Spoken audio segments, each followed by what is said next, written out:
तक पप्पू यादव जैसे लोग जिंदा हैं तब तक कोई आपका बाग भला नहीं कर सकता। इज्जत करने का नाम है इस्लाम, शांति का पैगाम है इस्लाम, मोहब्बत का पैगाम है इस्लाम।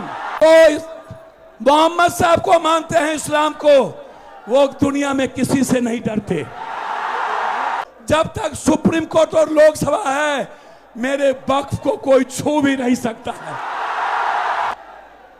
भैया मैं क्या कहूं, किसके बारे में कहूं? मैं तो सिर्फ इतना कहना चाहूंगा, ये मुल्क, यहां पर हमारे हजरत साहब बैठे हैं। हम लोग हमेशा, जितने जमात के लोग हैं यहाँ पर, हजरत साहब जो इमारत सरिया जो एक इंसानियत को पैगाम देती है, जो इस दुनिया को मानवता के रास्ते चलने की ताकत देती है, हर धर्म और हर कौम मजहब की इज्जत करने का नाम है इस्लाम, शांति का पैगाम है इस्लाम, मोहब्बत का पैगाम है इस्लाम, कुर्बानी का नाम है इस्लाम।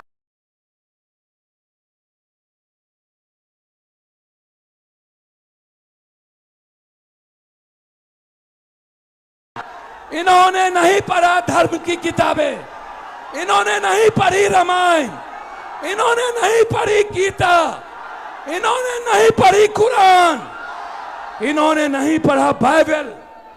ये सिर्फ एक चश्मे से इन्होंने संविधान को नहीं पढ़ा, ये संविधान को नहीं मानते, ये मुसलमान के विरोधी नहीं है, ये मुसलमान के आड़ में सनातन की संस्कृति को मिटाना चाहते हैं।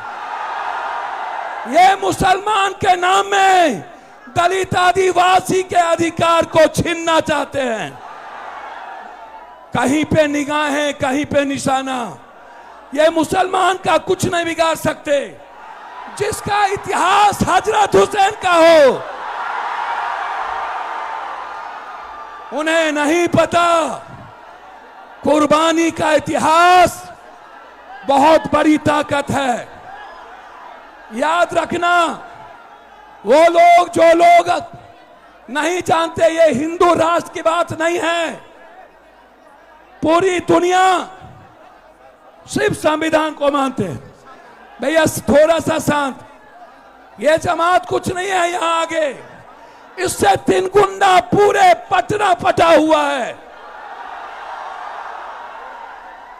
मोदी जी, आप क्या, जब हिटलर नहीं रहे तो आप कैसे रहोगे? कोई नहीं बचा है। इस मुल्क में सिर्फ मोहब्बत बचेगी, इस मुल्क में सिर्फ सच्चाई बचेगा। और जिसके हाथ में भारत का झंडा और एक हाथ में गीता कुरान होगा और एक हाथ में संविधान होगा, वही इस मुल्क को चलाएगा। आप मत सोचिए, आप तो मरने वाले कौम हैं। मोदी को नहीं पता, जो मोहम्मद साहब को मानते हैं, इस्लाम को, वो दुनिया में किसी से नहीं डरते। जो रियल में गीता की बात करता है, इन्हें शांति का पैगाम नहीं पता। अरे मोदी जी, ताकत उस हाथ में है।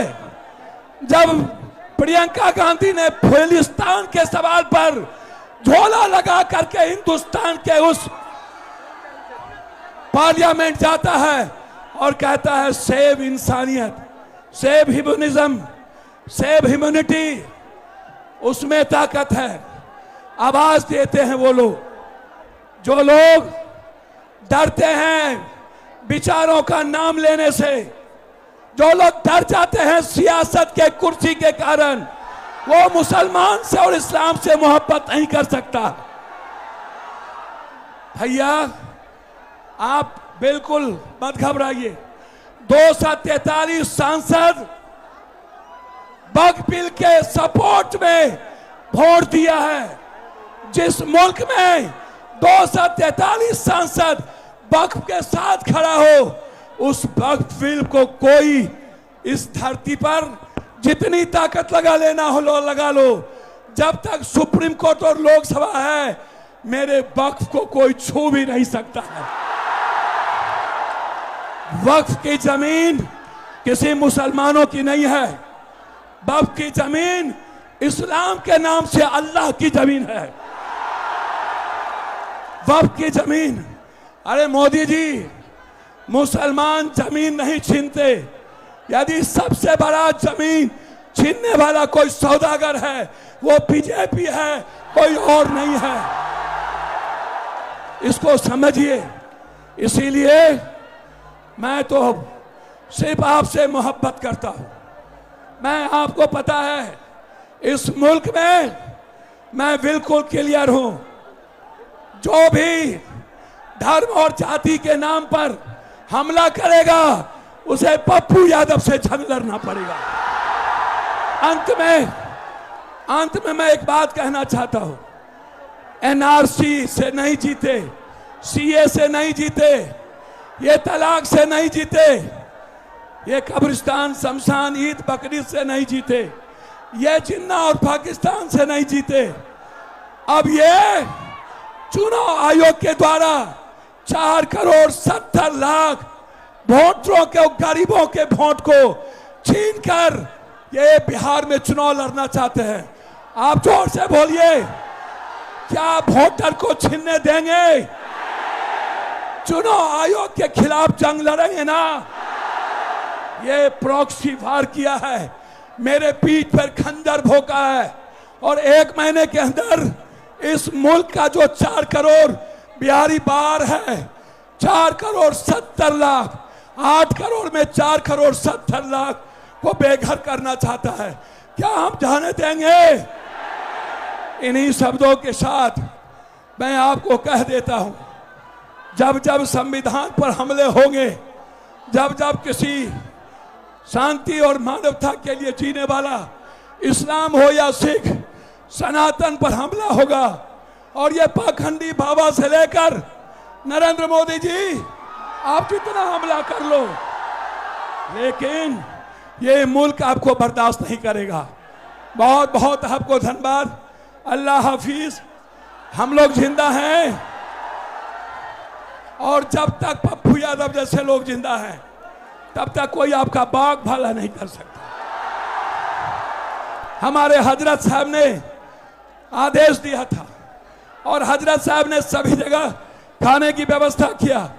जिन्हें भूख लगे 1 लाख लोगों की व्यवस्था आपके पीछे है। बिना खाए नहीं जाइएगा। जब तक पप्पू यादव है तब तक कोई भूखा नहीं जाएगा। बहुत बहुत धन्यवाद, शुक्रिया।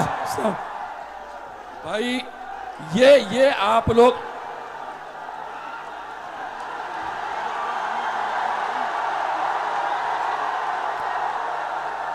हेलो, अब मैं